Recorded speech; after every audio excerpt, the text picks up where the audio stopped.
Happy Sabbath, everyone. Tayo po ay manalangin habang iniintay natin ang computer mag-on. Our Father in heaven, thank you for the opportunity to study your word and to be with my brethren here at Kubo. Thank you for their ministries. Give us wisdom and understanding, Lord, especially me as I share your word to them. Please possess me with your Holy Spirit and also everyone who is listening and watching. Thank you for hearing our prayers. In Jesus' name we pray. Amen. Ano nangyari sa ating...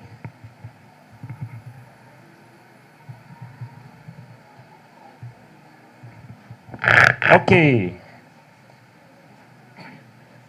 Yun. Ako po ay masayang nandito sa inyong church, pastor. Marami pala akong kilala dito. Yang teacher ko si Ma'am. Si Ma'am Pabroa. Okay.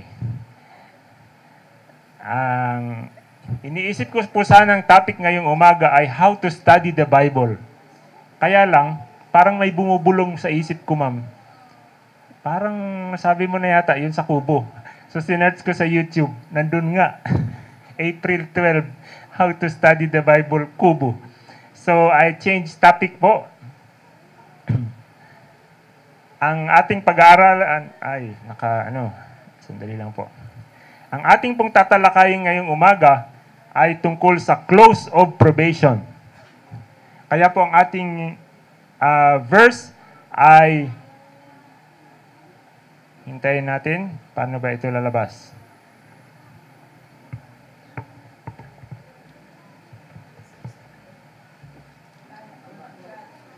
Okay lang po. Tinanggal ko po at binalik ko po.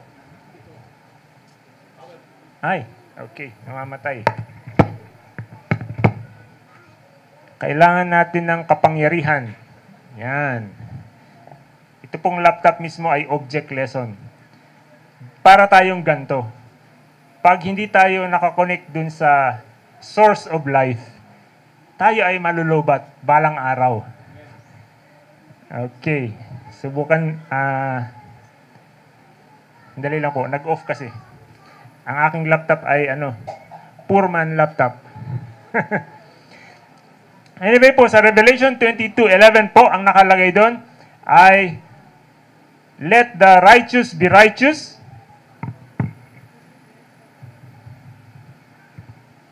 and let the wicked be wicked. Balang araw, hindi ko lang alam kung kailan po, pero ako ay nag-aral sa Elementary Adventist School at sa Academy Adventist School at sa Cradle Roll at kung saan-saan pa. Ang tinuro sa amin ng aming mga teacher ay mayroong close of probation. Hindi ko lang alam kung kailan at binasa ko po kay Ellen White, hindi rin niya alam kung kailan. Pero meron. Pwede natin, ito na lang po. Pwede natin subukan, Ma'am. Ayan po. Yun lang. O kaya, dito na lang lahat siguro po. Pwede naman dyan ako harap na lang.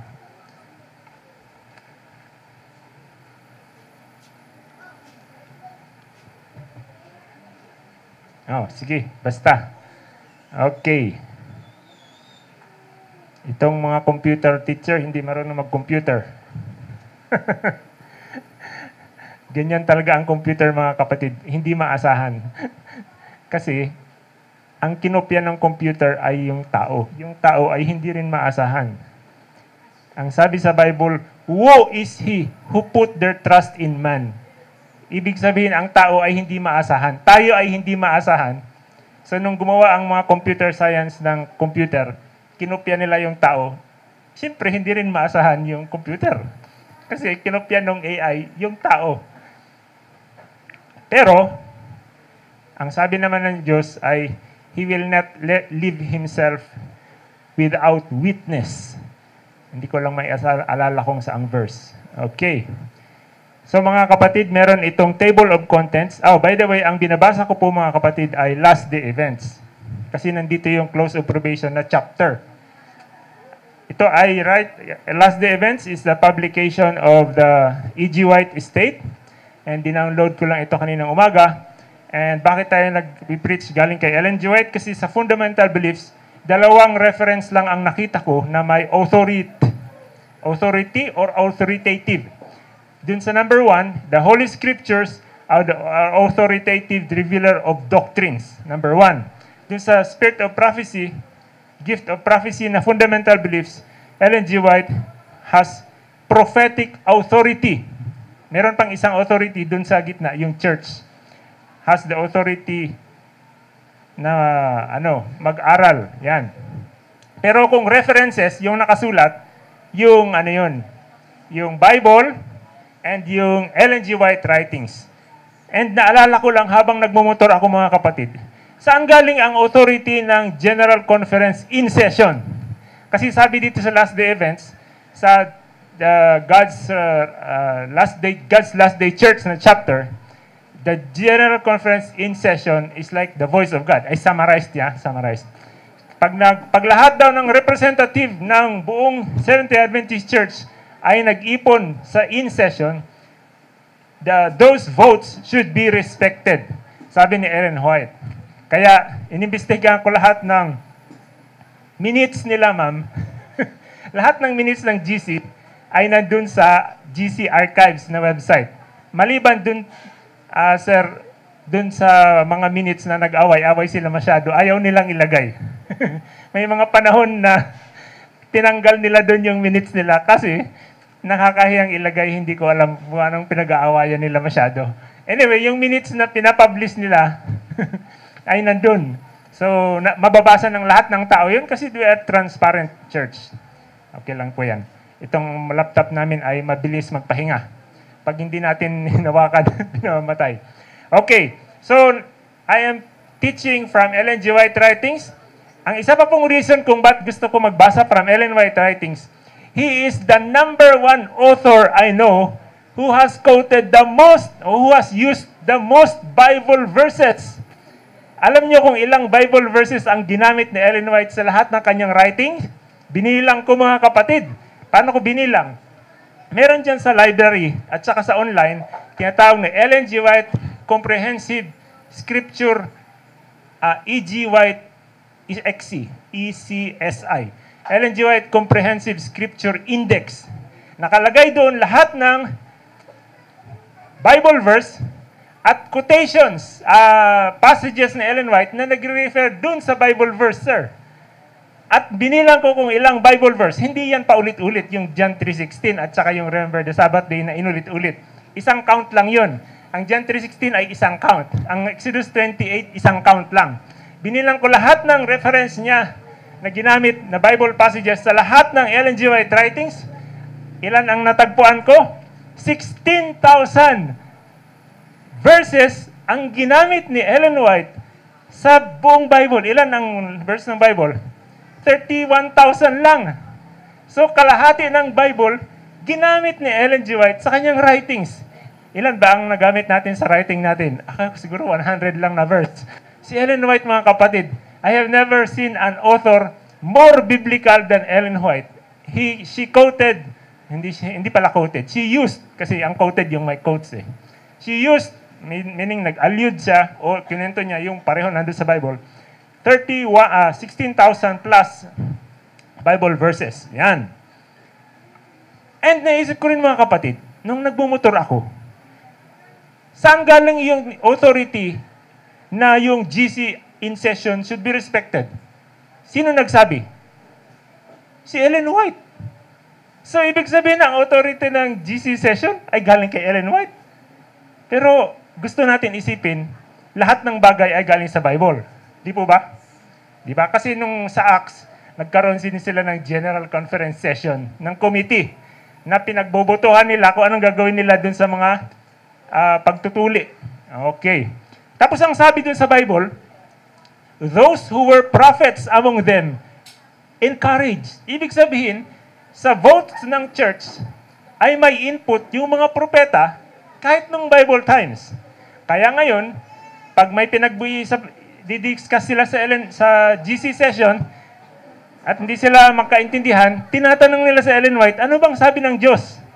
Kasi Ellen White has passed the biblical test of being a true prophet. Ano yung mga test na yon? Number 1, Isaiah 8:20. If they speak not according to this word, there is no light in them. Number 2, pag nag-prophesy ang prophet at nagkatotoo, fear them. Pag hindi nagkatotoo, huwag kayong matakot kasi opinion niya lang yon.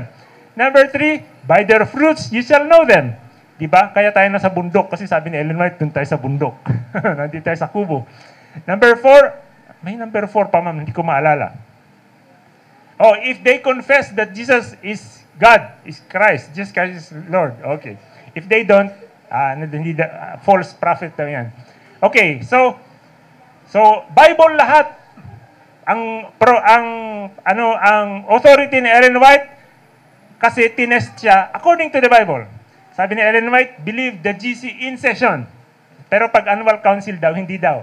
Kung few men lang, hindi daw. Ayan, kaya dun po, kalakas ang writing sa Ellen White. Naisip ko pa, sir, ang first GC session, 1863. Ang first vision ni Ellen White, tinanong ko sa computer, 1844. Sino nauna? Ellen White. The prophetic gift was given even before the first GC session. Hindi pinagbutuhan si Ellen White ng GC session. Wala pang GC noon. Di ba? So, mas matanda actually si Ellen White. Ang Ellen White writings mas matanda kaysa Adventist Church. Pero ang Bible, pinakamatanda. Kahit na wala pang pagsusulat, meron ng katotohanan ang Diyos sa mga memorize. Memorize ni Abraham, memorize ni Isaac. Si Moses lang ang nagsulat kasi galing siya sa University of Egypt. Tinuruan sila magsulat at sabi ng Diyos sa kanila isulat kasi yung mga taga-Kubo hahanap ng babasahin.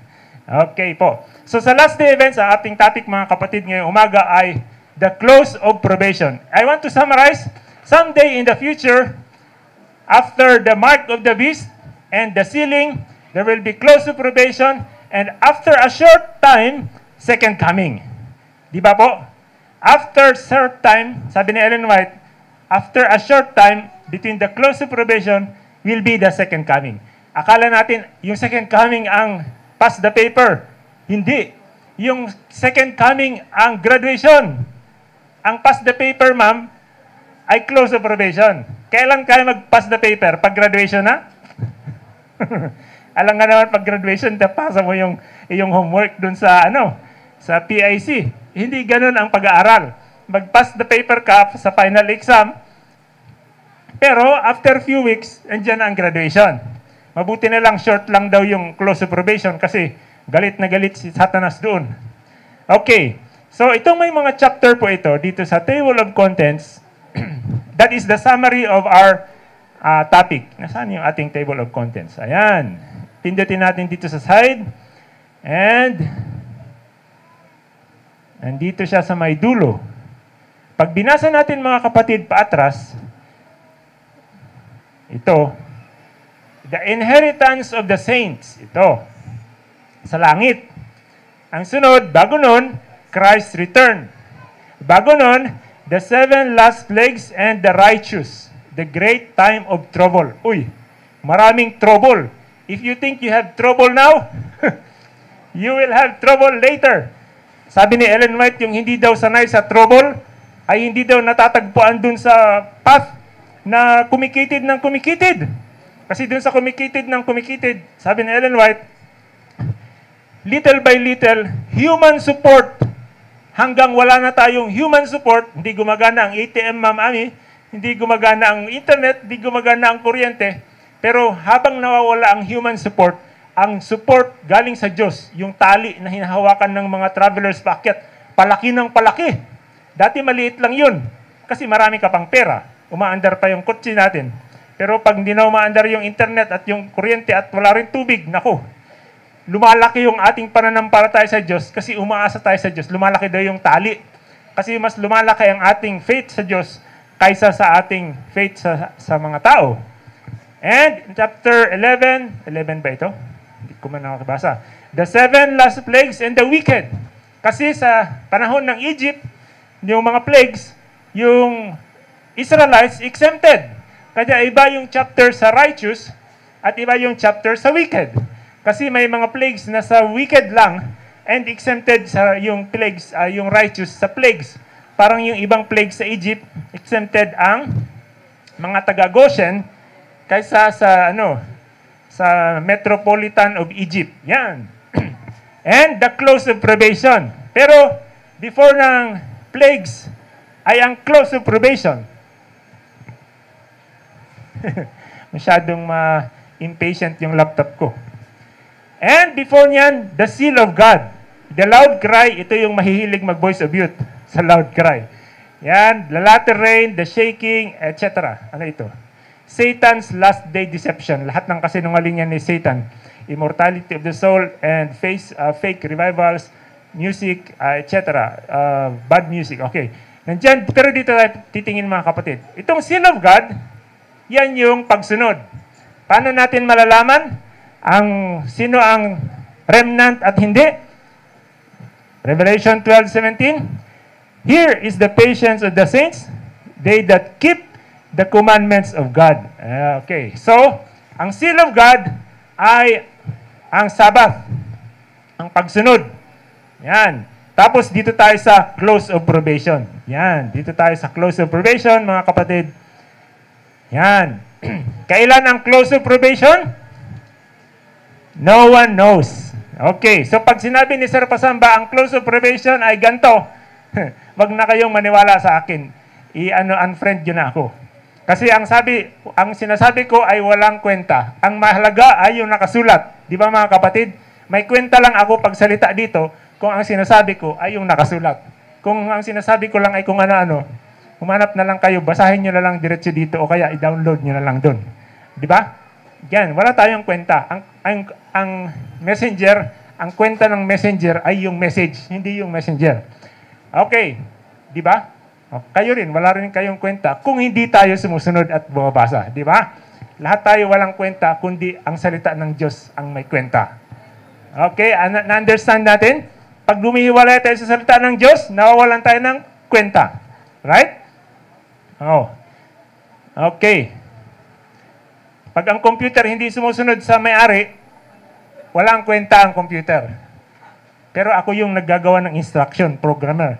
Pag hindi sumusunod, malamang 99% of the time, Ma'am Ami, mali yung instruction ko. That's my job. I program computers day and night. Most of the time, it's because my program is wrong, not because the computer is wrong. Okay. Hardware failures are there and electronic problems are there, but most of the time, it's my problem. Okay. Don't blame others. Blame yourself first. Okay. Sabi dito mga kapatid ay, saan pumunta yon? No one knows when probation will close. Yan. Okay, basahin na lang natin yung mga title pala. And Sunday law enforcement precede. Anong Tagalog sa precede?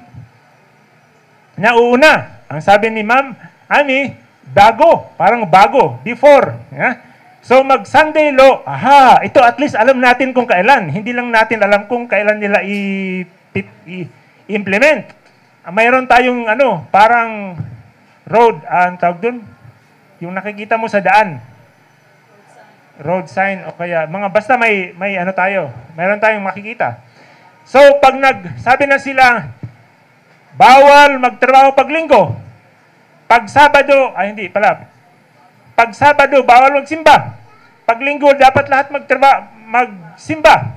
Ayan. Pag kayo hindi sumunod, kayo ay ikukulong o ipapatayin. Yun. Sigurado na natin na malapit na, susunod na ang close of probation. Kaya lang yung offering natin, panahon na yun, ma'am, wala nang kwenta. Our lands and houses ay hindi na natin pwede offering. Anong gagawin ng church? Bawal na nga yung church. Kaya ipapanalangin natin isa-isa, Brother Bear, kung anong gagawin natin sa lahat ng ating kayamanan. Kasi dapat maipadala na natin lahat. Ma-Gcash natin papunta sa langit.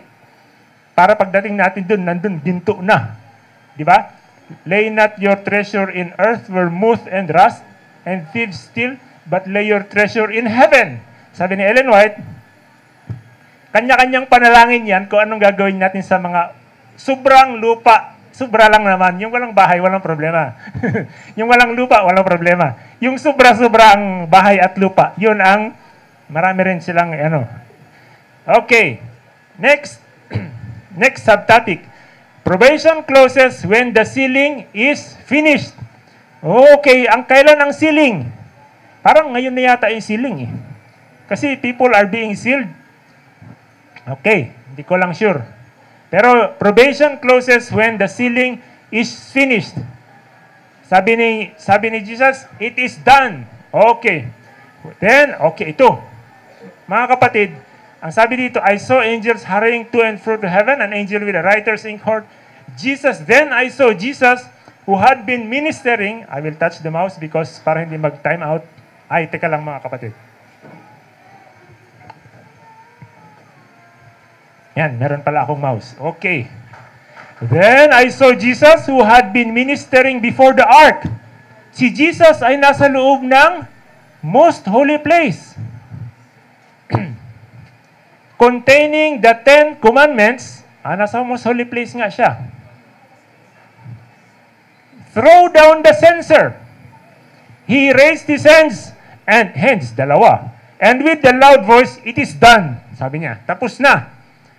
Bakit siya may censer? Nananalangin siya para sa atin, para sa lahat ng gusto magsisi. Bakit ayaw niya ng manalangin? Alam niyo kung bakit? Alam niya kasi ang future.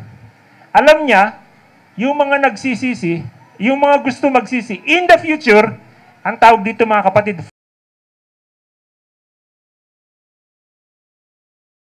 alam ng Diyos ang future. Parang si Ma'am Ani, alam niya na kung babagsak o hindi ang mga estudyante. Pero may choice pa rin sila mag-aaral o hindi. Di ba, ma'am? A at saka F. Alam mo, pag hindi ka nag-aaral, F ka. Pag hindi ka naggawa ng requirements, F. Alam na ni ma'am. Pero may choice pa rin sila. Pero hindi talaga natin ma-explain ang freedom of choice, ma'am, no? Kasi ang hirap maintindihan. Anyway, ang Diyos alam niya. Kailan siya magsasabing it is done? Pag lahat, alam niya na lahat ng magsisisi ay nagsisi na. At yung natitira ay hindi talaga magsisisi forever. Katulad ni Satanas, kahit bigyan mo pa na siya ng 6,000 years, hindi talaga magsisisi yun. Di ba? Kasi 6,000 years na nga binigay sa kanya. It is done. Okay. Only a moment's time, it is work, yet remains. But while already, meron pang isang quotation si Ellen White na sabi niya, ang Diyos, hindi niya gagawing mapahamak ka kung magsisisi ka, kung alam niyang magsisisi ka. Ang ganda mga kapatid, dahil alam ng Diyos na magsisisi ka, hindi niya papayagang mapahamak ka bago ka magsisi. Ay, sorry. Hindi ka ng Diyos papayagan masagasaan ng truck na hindi ka ba nagsisisi, kung nakikita niya in the future, magsisisi ka later. Wow! Napakaganda! Hindi tayo papayagan ng Diyos maligaw. Kung alam ng Diyos na na balang araw ay magbabago tayo. An angel announces that from the earth that his work is done. The final, anong work yun? Work ng interceding. Nananalangin ang Diyos, yung may dala siyang censer. Ang work ng kaligtasan, tapos na ba? Ewan ko, malawak ang kaligtasan kasi hanggang matanggal ang kasalanan. Pero nag-finish na si Jesus sa cross. Parang, tapos na ang final requirements. Di ba, ma'am? Okay, sa checklist mo, lahat na may grade. Tapos yung utang mo sa business, sa accounting, bayad na. Kailan yung graduation? Next week pa. So, academic clear, financially clear, sa ayun pala yung SSO. Sa SSO, paiterma na rin. Oh, graduate ka na ba? Di pa. Ang graduation ay after 2 weeks pa. Pero lahat ng grade mo, nandun na. Lahat ng utang mo, bayad.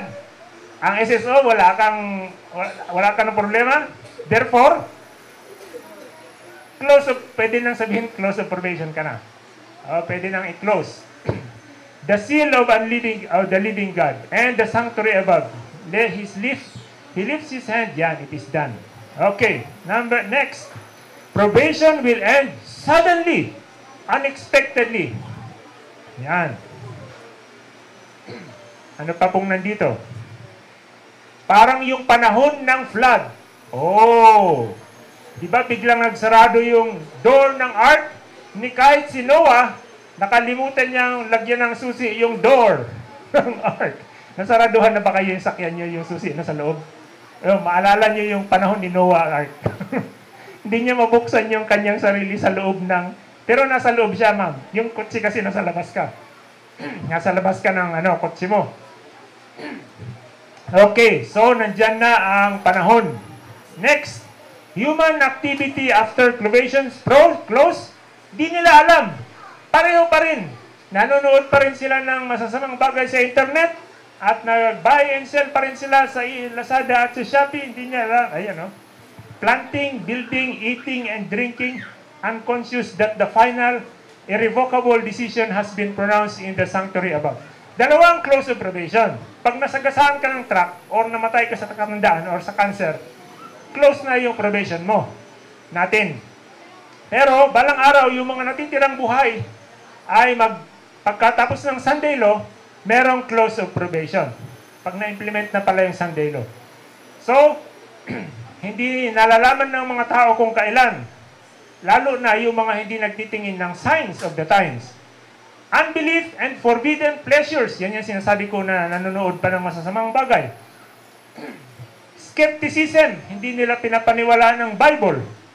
Gusto nilang reinterpret lahat ng bagay na ayaw nila sundin sa Bible. Sabi ni Ellen White, nagtatanong ako, paano ba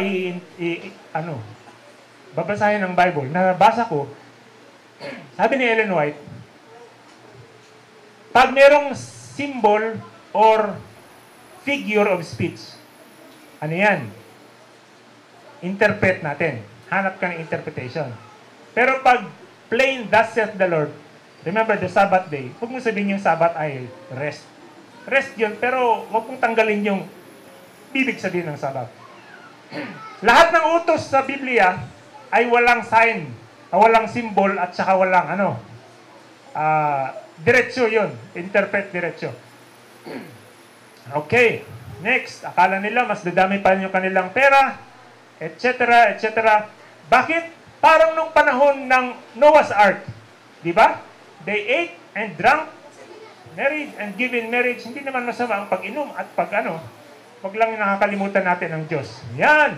Men, sabi kong buy and sell sa Lazada at sa Shopee. Men will be holy. Hindi naman masama bumili. Lalo kung ang bibilin natin ay para dito sa church. Di ba, ma'am? Nakita ko, ang laki pala ng inyong lupa. Marami pa tayong pwedeng papasokin dito. Men will be wholly engrossed in business, even after the close of probation.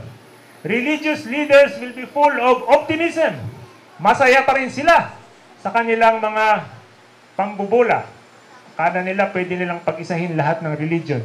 Kahit na iba-iba ang paniniwala. Okay. Next, Satan infers. Ito, hindi ko maintindihan kung ano ibig sabihin infers, ay naiisip. That probation has closed. Ayan. He does not know that pardon has been written opposite their names in the book of heaven. Inaatake pa rin ni Satanas ang mga tao, pero wala na pala siyang magagawa. Kasi, close na. Alam ng Diyos na hindi na matutukso itong mga to. Okay, makikita niyo mamaya. Famine of the word. Nako, wala nang, hindi na masyado mahirap nang bumasa ng Bible. Wala nang Sabbath school, walang hour of worship, walang vesper, walang midweek. Kaya magsimba tayo na walang week of prayer sa AUP at sa Potingkahe at kung saan-saan pa. At sa Ayas. No more prayers for the wicked. Hindi na natin papanalangin yung mga ayaw magsisi. Bakit? Kaya, the ministers of God will have done their last work. Offer their last prayers. Nasaan si ating pastor? Balang araw pala, pastor. Hindi na natin ipapanalangin ang mga wicked. Ngayon ko lang nabasa ito. Shed their last bitter tear for a rebellious church. And, okay, balang araw, matatapos ang pagpanalangin. Kahit ang Diyos, hindi na niya ipapanalangin ang. No more prayers are offered in their behalf after probation ends. Transfer of hindi na pwede i-Gcash ang character. Ang tawag dito, pasaload noong unang panahon. Ngayon, Gcash. Hindi tayo pwede magpasa ng character. Kailan dapat ang character pinupuntahan sa 7-Eleven? Before the bridegroom cometh. Pag nandyan na ang bridegroom, hindi na ka pwedeng bumili ng oil doon sa 7-Eleven kahit 24 hours pa yun. Kasi pag bumili ka pa ng oil sa 7-Eleven, pagbalik mo, sarado na ang pintuan. Oh, may 7-Eleven pala sa Bible. Saan bumili yung foolish virgins? Sa 7-Eleven. Hindi lang yung dumarating ang Seventh-day Adventist ng 11 o'clock. Okay. Transfer of character, not possible. Ngayon, pwede mag-transfer of character? Pwede mangopya? Alam nyo ang copy and paste? Have you heard of copy and paste? Ang ganda nun. Kasi may nakita kang maganda, kukopyahin mo. Ganun ang ginagawa natin. Pag nagtitingin tayo, nakita ko si Pastor ganito nagko-fasting. Kinopya ko rin. Gumagana. So lahat ng magaganda, kukopyahin natin. Yung hindi, huwag niyo nang kopyahin. Kasi para saan? So, ngayon tayo mangungopya, pero balang araw, hindi na open notes. Ngayon, open notes. Kasi pwede ka mangopya. Si Ma'am Ani mabait, kopyahin ko. Si Ma'am Tess mabait, mahilig mag-ministry, kopyahin ko. Si Brother Bear, maraming binibigay na pera sa mga ministry. Oh, by faith, yun, sir, sinabi ko na. Hindi, narinig ko yun sa kaibigan namin. Lahat naman, alam ko naman lahat ng Adventist ay ganun. Kasi ang gawin natin dun sa mga pera natin pagka-close of probation, the elements will burn with fervent heat. So yung ATM masunog, yung ATM machine masunog, ang kotse, bago pambili pa naman yung aking old car dyan. Ma'am, binilan ko yung asawa ko ng kotse. Kasi daw yung baby namin ay nainitan sa aming lumang kotse. Yan. Pero pag close of probation, ano yun ma'am? Family ministry. Di ba? Dati yung kotse ko, yung sakyan namin, panghakot ng baptism. Kaya lang, sabi ng asawa ko, sana kami ang ministry mo. Oo nga naman, nakonsensya ako. Tama. Kaya na yung PIC mag-livestream kung magloko yung computer nila. Basta yung pamilya ko, nadala ko na dun sa elementary. Okay. Kasi sabi yung mga magulang, di ba ma'am? Hindi naman tatanungin ng Diyos, nasaan yung kubo? Nasaan yung anak mo? Di ba? Mas mahalaga daw ang family. So, may excuse ako maggastos para sa kotse. Pero yung luma lang. Okay. Kasi sabi rin ay wag ubusin ang pera sa Siguro kasing luma ng kotse ni Brother Bear. Pero mas maganda pa rin yung sa'yo, bro. Yan. Si Ellen White at si James White, narinig ko sa AWR kagabi, 6 years sila after marriage na kung saan-saan tumitira. Wala silang sariling bahay. Nanghihiram pa nga si James White ng kabayo para lang mag-evangelism. Bago siya nakapabinyag ng 1,000 na pabinyag, nanghihiram lang siya ng kabayo. At meron siyang 11 na sermon at 1,000 yung napabinyagan niya. Nag-join ng Adventist Church, kaya inordain na si James White. Di ba? Okay lang manghiram. Pangong para sa gawain. Okay. Kabayo, nakakabayo si James White. Si Jesus sumakay din si Jesus pala. Marami siguro sa kanyang gusto magpasakay sa kanilang kabayo. Pero sabi ni Ellen White, ayaw daw niya sumakay sa mga gusto niya lang maglakad. He walked among men. Di ba? Pero isang beses sumakay din siya dun sa donkey, maliit. Pero hindi yun sa kanya. Hindi yun binili ni Treasurer Judas. Hiniram lang nila. Hindi nga nila hiniram, kinuha lang. Kaya balang Brother Bear, kung makakuha ko ng susi mo, pag nawala yung sakyan mo dun, baka kinuha ko. Sasabihin ko, bakit niyo kinuha yan? The master needs it. Okay, pag para sa gawain, kaya minsan nawawala yung gamit ko, hinahanap ko sa kanya eh. Kasi kinukuha niya rin. Okay, ganyan ang magkakaibigan. Sa Book of Acts, no one counted their things as their own, but counted everything as shared. Yeah, kasi kita mo naman, pag naintindihan natin ang kaligtasan, wala nang makasarili. Okay. Opportunity. Ngayon. Okay, mga kapatid, tayo magtuloy. It is a solemn thing to die, but a far more solemn thing to live. Wow! Hindi. Pag tayo ay namatay sa pananampalataya, si ganito namatay dahil naglilingkod. Pero, namatay na siya. Tayo buhay pa. Marami pa tayong nagawa. Diba? Ako, ayaw ko matulog kasi wala akong ginagawa pag natutulog ako. Gusto ko maandar yung utak ko lagi. Pero kailangan talaga matulog. Kasakit ako. Hinihiga ako pag di ako natutulog. So, sabi ng doktor sa akin, mahilig din ako sa computer. Sabi ng doktor, pero pag di ka natulog, basta lalo kang hindi maka-computer kasi ito ako sa clinic ng ilang araw. Sabi ko, may sense ito si Dr. Salamante. Buti lang mahilig din siya sa computer. Tama nga naman. Pero mas magandang mabuhay. It is far more solemn to live. Wow. Another probation, ito yung sinasabi ko na foresight ng Diyos. Kahit bigyan pa ng Diyos tayo ng maraming thousands of years, dadami lang ang ating kasalanan kasi alam niya na hindi talaga mag-aaral itong mga estudyante na to. Ayaw talaga mag-aaral, games lang ng games. Kahit padala mo sa school ng gano'ng katagal, hindi nag-aaral. So another probation would not convince the wicked. Bakit alam ng Diyos? Kasi alam niya eh. Diyos siya. Okay, that's why there is a close of probation. So everyone will be tested according to the light they had. Si Martin Luther, tinanong siya, paano yung Sabat? Sabi niya, marami ng kaguluhan yung buhay ko. Huwag na yan. Kasi hindi pa present truth noon yung Sabat. Pero sabi ni Ellen White, si Luther ay maliligtas. Kahit di niya naintindihan yung napahalagahan yung Sabat. Kasi yung you are saved by grace ang kanyang focus. Diba? At saka hindi pa yung lantad yung Sabat noon. Hindi yung panahon niya. Okay. There will be no temporal millennium. Ibig sabihin nito, alam niyo mga kapatid, yung probation sa employment, bago ka ma-regular di ma'am, may probation. Yun yung tinetesting ka pa lang. Ilan ang probation ng tao sa kaligtasan?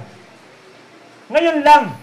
Pagkatapos ng close of probation, wala nang probation after. Ay, nagkamali ako sa buong 70 years ko. Hindi ako nagsisi. Pwede ba pa-extend? Sabi ni Sir Pabroa, hindi dahil sabi ni Sir, dahil niya kasulat dyan sa Bible, let the righteous be righteous. Ang tagal-tagal na nga ng Diyos naghihintay. 70 years. 70 years. 90 years. Okay. Okay. After the Holy Spirit has brought conviction to their lives, they resist the truth and use, ito pa ang nakakainis. Ayaw na nga nila maniwala. Ginagamit pa nila ang lakas nila para matakluban ang katotohanan. They use their influence to block the way so others will not receive it. Nako. Pero, mas makapangyarihan ang Diyos. Sabi ng Bible, sabi ko kanina, the Lord will not let Himself without a witness. Ang naghahanap, mahahanap. Sabi sa Bible, seek and ye shall find. So lahat ng naghahanap ng kaligtasan, matatagpuan nila. Dahil ang Diyos alam lahat kung anong iniisip natin, kung anong pinapanalangin natin, and kung nagnanalangin tayo na maligtas, mahahanap natin ang katotohanan. Ganda! Napakaganda ng katotohanan, mga kapatid. Okay. Nasaan na tayo? Okay, chapter 17 na tayo. Hanggang lang naman to, chapter 50. So, the 7 last plagues, pero hindi natin yung topic ngayon. Yung wicked naman, wala na tayong magagawa dyan. Dito tayo sa 7 last plagues and the righteous. Okay. So, ang time of trouble begins after the close probation. Okay. Pero, don't worry. Dahil close of probation na, kaya lang hindi nga natin pala alam, ma'am, kung kailan.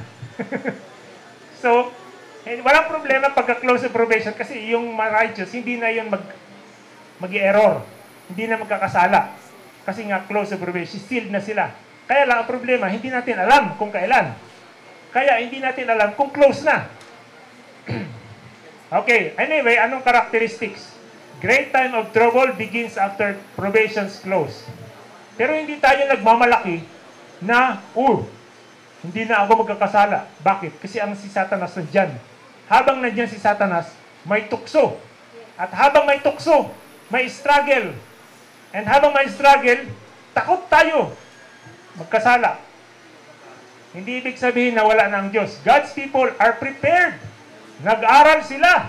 Nag-review sila. Kaya pagbigay ni Ma'am Ami ng test, alam nila ang sagot. Prepared. Kailan tayo nag-prepare? Ngayon, mga kapatid. Terrible beyond comprehension. Napakatindi ng time of trouble. Many laid to rest. Oh, yung mga hindi makakasurvive ng time of trouble ay na-COVID na. Or namatay na sila before.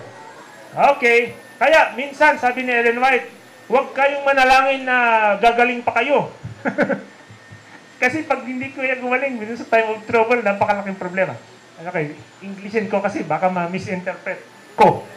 It is not always safe to ask for unconditional healing pag tayo may sakit. He knows whether or not those to whom physicians are offered would be able to endure the trial and test that would come upon if they live. Okay, so blessing pala minsan ang mamatay before the time of trouble kasi mahirap yung time of trouble. Mamatay ko kung kailan mamatay, ang mahalaga maligtas. Di ba mga kapatid? Amen. Wala akong pakialam kung kailan ako mamatay. Ang mahalaga kung kailan ako mabubuhay. Second coming or third coming. Ang goal ni Satan, destroy all Sabbath keepers. Si Satan, gusto niyang i-punish yung sumusunod. Ang Diyos, ipapunish niya yung hindi sumusunod. Alin punishment ang mas magaan? Yung galing sa Diyos o yung galing kay Satan? Napapunish ka pa rin eh. You cannot please anyone. You can please God or please Satan exclusively. Isa lang. Sa Diyos na lang tayo. Kasi mas visible ang Diyos. Papunish tayo ng Satan, ano ngayon? Maripand ba niya ng Diyos? Okay. So, arguments used against God's people, illogical arguments of course yan. Kung ano-ano. Death to all who do not honor Sunday. Death decree, not death. Death decree. Ang hindi luluhod sa altar ni Nebuchadnezzar ay itatapon sa apoy. Yan ang gagawin ng beast. Next, death decree similar to that by Ahasuerus. Okay, kapareho sa Bible. And then, the remnant will make God their defense. Sanay na ang remnant na pag hindi natin kaya, nananalangin tayo sa Diyos. Pag hindi natin kaya, andyan ang angel. Ang dami palang gustong tumulong na angel, mga kapatid. Pag kaya pa natin, hindi tayo tinutulungan. Alam niyo kung ba't hindi tayo tinutulungan ng Diyos? Kasi kaya pa natin. Alam niyo kung bakit tumutulong ang Diyos pag hindi na kaya natin? Pag hindi tayo tinutulungan ng Diyos, kaya pa natin. Minsan tinatamad ako mag-toothbrush, nalangin ako. Paki-brush po yung ngipin ko. Hindi ako tinutulungan ng Diyos. Bakit? Kaya ko naman mag-brush. Kayo pa, tinatamad lang kayo kung ano-anong panalangin nyo. Pag hindi kayo tinulungan ng Diyos, ibig sabihin, tinatamad lang. Kaya nyo yun! Si Doug Batchelor, sabi niya, may nagtanong sa kanya, I cannot stop smoking. Sabi niya, you can. I stop smoking 40 times. 40 times daw si Doug Batchelor nag-stop smoking. Ibig sabihin, 39 times siyang pumalpak. At nag-smoke ulit siya. Bakit ka mag-stop 40 times kung nag-successful ka sa isa? Diba? Si Mary Magdalene, ilang beses yan, tinanggal yung evil spirit sa kanya ni Jesus. Si Doug Batchelor, sabi niya, 40 times daw siya nag-stop smoking. Pero ngayon, 30 plus years na siyang hindi nag-smoke. So, try lang ng try. The remnant will make God their defense. Bakit? Kasi alam na natin, dati kung paano natin manalangin at magpa-submit kay sa Diyos. God's people flee the cities, many will be imprisoned. Ito ang maganda mga kapatid, ang sunod. Ayan, houses and lands of no use. Okay, yan ang panalangin natin. Anong gawin natin sa bahay natin? Kasi masunog lang talaga yan. Like the time of Jacob's trouble. And then, wow! Ito mga kapatid. The righteous, makinig mga kapatid, the righteous will have no concealed wrongs believed. Walang secret na hindi pa napagsisihan. Okay lang magkamali. Hindi okay magkamali. Pero mali talaga gayon. Okay lang umamin. Ang mahalaga ay mapatawad. Minsan si Pastor Muli na pumunta sa aming sinong may kasalanan nito? Sabi ko, marami akong kasalanan, pero yan ay hindi ko alam. Di ba? Sino ang walang mga kasalanan dito? Lahat naman tayo ay nakikinabang sa pagpapatawad. Mabuti na lang, meron. Pero pag close of probation, wala nang concealed wrongs to be revealed. Bakit? Kasi ang dali-dali lang mahingi ng tawad. Just tell God, forgive me, erase na. Itong pinakamalaking miracle, ma'am, sa buong universe. Yung may kasalanan ka, pag humingi ka ng tawad, mai-erase ang kasalanan. Oh, this is the most amazing thing. Sabi ni Paul, this is the good saying that Jesus Christ has come to the world to forgive men of sin, sinners of whom I am chief. Kahit marami siyang nang papatay na Kristiyano, pinatawad pa rin siya. Grabe. Yan, okay. Madali lang mawala ang kasalanan. Repentance, pagka 1/2 second, 0.0001 millisecond, pag nagsisi tayo, erase yun. Grabe. Mga kapatid, pinaka-amazing. Okay. Wala nang, in the time of trouble, if the people of God had unconfessed sins to appear before them while tortured with fear and anguish, they would be overwhelmed. Despair would cut them off their faith, and they could not have confidence to plead with God for deliverance. But while they have deep sense of unworthiness, hindi tayo magmamayabang, they have no concealed wrongs. So, deep sense of unworthiness. Pag pinatawad tayo, hindi natin mayabang na sabihin, good boy ako. They have no concealed. While they have a deep sense of unworthiness, they have no concealed wrongs to reveal. Their sins have gone beforehand to the judgment. Okay. And have been blotted out. Alam niyo, ibig sabihin ng blotted out? Erase. Erase. Erase. Sinong gustong ma-erase ang kasalanan? Gusto niyo bang ma-erase kasalanan? Lahat tayo gustong ma-erase, lalo na yung maraming kasalanan. Hindi ko natatanong sino mas maraming kasalanan.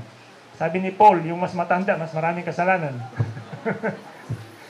Yung mas matalino, mas maraming kasalanan. Kasi mabilis yung utak nila, maraming naisip kung gustong masama ang isipin. Pero, ang Diyos, ini-erase niya lahat. Blotted out. Ayun mga kapatid, sorry pero blotted out talaga to. Ang si Satanas, gusto niyang, i-resurrect, hukayin yung mga kasalanan natin. Pero, sabi ng Diyos, erase na yan. Erase na yan. Huwag mo nang hukayin. Yung mga naghuhukay ng mga kasalanan nyo na pinagsisihan nyo na, ginagawa niya ang gawa ni accuser of the brethren. Mabuti na lang, mayroong Diyos na i-erase ng ating kasalanan. And they cannot bring them, hindi na daw maalala. Sobrang dami nang nangyari, hindi na natin maalala. Nung isang Sabado, may kasama ako doon sa San Pedro. Siya pala yung kaaway ko sa Facebook, hindi ko kasi kilala. Marami akong kaaway, hindi ko kilala Basta lang nakikipag-away na ako sa Facebook. Sabi si Ganto.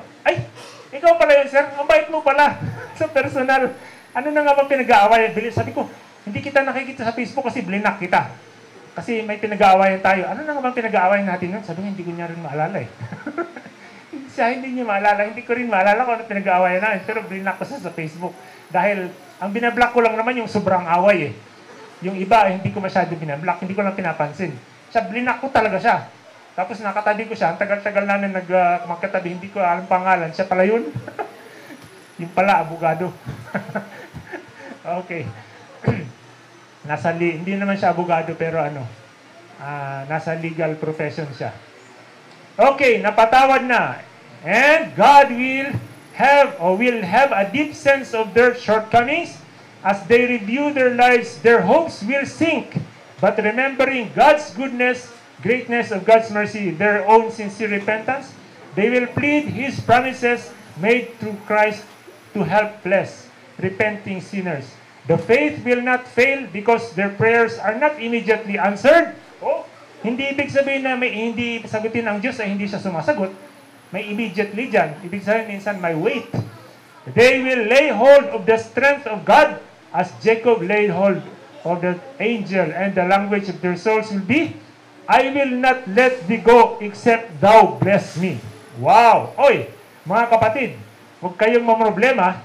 Wala daw mamamatay na saints after close of probation. Kahit ikulong at i-torture, hindi ka matitigok. Bakit? Lahat ng buhay after close of probation ng saints ay buhay sa second coming. So, hindi na niya mamamatay. Masakit. Maraming tukso. Pero ang nakasulat sa propesya ay hindi mamamatay ang saints kahit na ipakulong at i-torture. Bakit? Kasi sabi ng Diyos God will provide. Hindi na natin kailangan bumili ng napakaraming ano nga yung ina-advertise ko na may nahanap akong murang pagkain. 16 pesos lang yung baked beans.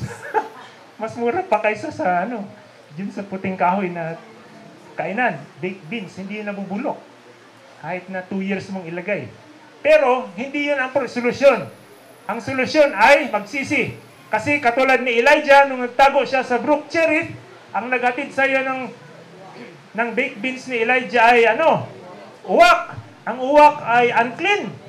So, pwedeng ang donation ng ministry ay galing sa hindi Adventist, sa unclean people, kasi si Elijah nga nagtanggap ng unclean na bread. Hindi ko alam kung unclean yung bread, pero yung naghatid ay unclean. Di ba? Yung uwak ay unclean, ba't hindi na lang dove yung naghatid? Okay. God will provide, no problem, the water from the brook and the bread from the unclean bird. Okay, next. No intercessor. Yan yung sinasabi ko, ang Diyos ay si Jesus ay hindi nananalangin para mapatawad ang kasalanan after close of probation. Why? Kasi, yung mga ayaw magsisi, hindi naman nagsisisi. Yung mga magsisisi, yung righteous, nagsisi na. Anong papatawad pa? Ayaw magsisi. Yung kabila, walang pagsisisihan dahil napagsisihan na. Kasi close of probation na nga. Diba? Diba po? Kaya walang ginagawa si Jesus Christ. Kaya sabi niya, it is finished. Kasi, yung mga ayaw magsisi, hindi na talaga magsisisi. Yung mga magsisisi, nagsisi na. At wala na siyang gagawin doon. So, pwede siyang mag-take a break. It is finished. Bakit? Kasi bababa na siya bababa na siya. Nahanda na siya ng kaniyang biyahe. No intercessor, pero nananalangin pa rin tayo. Hindi ibig sabihin na hindi nananalangin ang saints. Nananalangin niyang lagi kahit sa langit na tayo. Constant communion with Christ. God's people, bakit hindi na nagsisisi ang saints? Kasi, no sinful desires. Grabe, akala ko ang kasalanan ay transgression. Pero ito, kahit desires, ay na-overcome na nila. Ang desire ay hindi sin. Ang desire ay tendency. Pero sabi ni Ellen White, the inherited and cultivated tendencies should be overcome. Kung pinanganak tayo na may tendency, dahil magulang natin mahilig sa ganun, tayo mahilig din sa ganun, kailangan natin ma-overcome by God's grace, okay lang yun. Kasi ang Holy Spirit malakas. He will change us. Okay. God's people will cherish no sinful desires, and He has kept His Father's commandments. Okay, yan ang sabi. Okay, ni Jesus. Si Jesus ang ating example. Pero may battle pa rin against self. Bakit? Kasi hindi natin desire, pero ang hirap naman maintindihan nitong tendency tsaka ng desire. Basahin lang natin kung anong nakasulat. Battle against self-desire continues kasi merong besetting sins to overcome as long as life shall last. Hindi ko pa na-search kung anong ibig sabihin ng besetting. Huh? There will be no stopping place, no point which we can reach and say, I have fully attained. So, hindi ka makakasabi na you are perfect. Naintindihan mga kapatid? Hindi tayo makakasabi na I am sinless. Pero, basta, yun. Hindi ka makakasabi. Pero wala ka ng kasalanan at pagsisisihan. Ang hirap maintindihan mga kapatid, no? Okay, kasi hindi natin alam yung lista ng kasalanan. Ang haba-haba masyado. At saka hindi natin alam kung anong nasa puso natin kasi our heart is deceitful. So, tuloy-tuloy lang ang ating panalangin at ang ating constant war against the carnal mind must be maintained and we must be aided. Okay. Meron paling possibility to make mistake. Ito ang mahirap ma-explain, mga kapatid. God created Satan perfect. God created Adam and Eve perfect. Pero may possibility sila na magkamali, no? Ewan ko. So, pero pagdating sa langit, yun, sure na tayo na na pwede na tayo magsabi na naayos na talaga tayo. Ano naman yung 144,000? 144,000 yung hindi mamamatay. Pagdating ni Jesus Christ, sila yung buhay pa. Sila yung nagdaan ng time of trouble at sila yung natsaraduhan ng probation pero nasa loob sila ng remnant. Kasi napagsisihan na lahat ng kailangan pagsisihan. Kaya pala na ngayon, pag nananalangin tayo, forgive us from all our sins lagi. Noon, hindi ko naintindihan. Ano kaya pinag-uusapan nilang sin? Parang wala man ako nakitang sin. Pero nung binasa ko yung Bible and A.G. White writings, hindi ko nakita, napakarami pala nating kasalanan talaga. So, yung 144,000 ay can sing a new song and they are wearing white. Saan galing white? Sa Diyos. Kapareho ng white na suit ng great multitude. Yung great multitude, sabi sa Bible, cannot be numbered. Yung 144, sabi ni Ellen White, at sabi sa Bible, in number. Anong difference ng 144 at saka great multitude? Number. Numberability. Okay. Sinong makasama dyan? Hindi natin alam. Wala tayong roster. Okay? Okay. Translated from earth. Yan. God's people delivered. Wow. So yan po, pagkatapos ng close of probation, nandyan na si Jesus Christ. Diyan yata, bagaling, hindi ko nagkamali. East, sabi ni Ma'am Fabroa, East, tapos, kung hindi tayo nagsisisi, hindi tayo makatitig. Di ba pag may kasalanan tayo, hindi tayo makatitig. No? Kaya pag nagsisi tayo, makatitig na tayo. Ganon siguro magandang sukatan. Paano kaya kung dumating ang Diyos? Baka magtatago ako. May naalala ako na hindi pa pala ako nakabigay ng tithe. Kaya ngayon yung tithe ko, ina-advance ko, ma'am. Baka makalimutan ko. Advance tithe. Huh? Sabi ni pastor, Sir, may tithe yung napulot mo na yan. Sabi ko, opo. Pero, in-advance ko na yung tithe ko na marami. Baka kasi may malimutan ako. Mabuti na yung sobra kaysa kulang. Okay. Mga kapatid. Tapos, Christ return na. Yun ay second coming. Alam na natin yan. And, 11:57. So, tayo po ay manalangin. Our Father in heaven, thank you for the opportunity to study and review your word, for all the prophecies and all the forgiveness, especially for forgiving us from our sins, and for giving us our church, the truth according to the Bible, and Ellen as affirmed in Ellen G. White writings, understanding. Thank you, Lord, for the truth and the gospel and your saving work and your cleansing work and your atoning sacrifice. We all appreciate everything, Lord, and we all are desperately in need, and we have no other choice to be saved but you. We only ask that you help us to find others that want to be saved, and give us efficiency and working of the Holy Spirit so we can also help enjoy the great work of saving people. Thank you for hearing our prayers and being our God. In Jesus' name we pray. Amen.